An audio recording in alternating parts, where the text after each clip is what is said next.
नमस्कार, हजुरलाई स्वागत छ कुकिङ थेरापी च्यानलमा। आज चाहिँ हामी बिटरुट पाउडर बनाउँदैछौँ।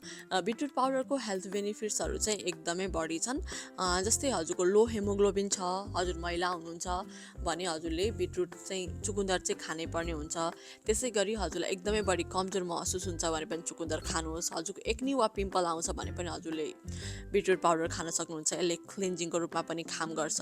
अर्को एकदमै बढी युज हुने र हामीहरूलाई एकदमै बढी रिप्लेसमेन्ट चाहिएको कुरा भनेको चाहिँ फुड कलर हो। अहिले हाम्रो हरेक मसलाहरूमा चाहिँ फुड कलर युज हुन्छ। त्यसमा चाहिँ धेरै जसो फुड कलर इन्हान्सरको रूपमा लिड क्रोमेट भन्ने पदार्थ युज हुन्छ र अहिले अमेरिकामा हालसालै चाहिँ धेरै नेपाली वा इन्डियन घरानाका बच्चाहरूमा चाहिँ लिड क्रोमेट भन्ने पदार्थ हाम्रो फुड कलरमा युज भएकोले गर्दाखेरि लेड पोइजनिङ भइरहेको चाहिँ धेरै देखिएको छ।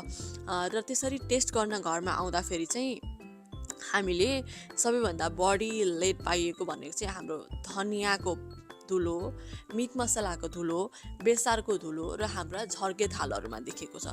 त्यही भएर हामीले चाहिँ यो एकदमै केयरफुल हुने टाइम छ। हजुर चाहिँ आमा बन्दै हुनुहुन्छ वा हजुरको घरमा बच्चाहरू साना साना छन् भने चाहिँ हजुरले अझ धेरै केयरफुल हुनुपर्छ। वा हजुर एकदमै रोगी होइसिन्छ भने पनि हजुरले एकदमै ख्याल गर्नुपर्ने हुन्छ। त्यसको लागि चाहिँ हामीले यसरी चुकुन्दरलाई कोरेर यसलाई सुकाएर यसको धुलो बनाएर युज गर्न सक्छौँ। मैले चाहिँ यो एयर फ्रायरमा डिहाइड्रेट गरेको छु। हजुरको बाहिर घाममा सुकाउनलाई धेरै हजुरलाई सोच त लाग्दैन वा धेरै धुलोहरू छ भने चाहिँ हजुरले एयर फ्रायर र ओभनमा पनि सुकाउन सक्नुहुन्छ। होइन भने एउटा सलले मजाले बेरेर यसलाई घाममा 3-4 घन्टा सुकाएपछि पातलो पारेर राख्नुभयो भने यसको धुलो बनाउन पनि एकदमै सजिलो छ। मिट मसला, खोर्सानीको धुलो हरेक कुरा बनाउँदाखेरि मजाले हजुरले 2-3 चम्चा राखिदिनु भयो भने त्यसको कलर एकदमै राम्रो आउँछ। ठ्याक्कै बजारको जस्तै मसला हामीले घरमै प्रिपेयर गर्न सक्छौँ। हजुरलाई मैले अघि पेपरमा पनि देखाएको थिएँ कस्तो राम्रो रातो कलर आउँछ यसको भनेर। यो हेर्दाखेरि अबिर जस्तै देखिन्छ। यसका अनेकौँ हेल्थ बेनिफिट्सहरू पनि छन्।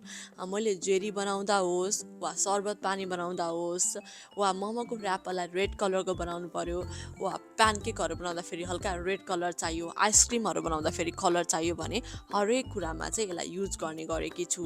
हजुरले इभन यसको चाहिँ चिपस्टिक बनाउन एलोभेरा र यसलाई मिक्स गरेर चाहिँ हजुरले लिपस्टिक बनाउन सक्नुहुन्छ। गालामा रोज बनाउन सक्नुहुन्छ। यसरी हजुरले पनि बिटरुट पाउडरलाई मजाले युज गर्नुहोस् र तल कमेन्टमा चाहिँ लेख्न नभुल्नुहोला ताकि अझ जस्तै धेरै मान्छेहरूलाई यो रिच होस् र आफ्नो साथीभाइहरूलाई पनि सेयर गर्नुहोस् र मेरो च्यानललाई सब्सक्राइब गर्न नभुल्नुहोस् है त। धन्यवाद।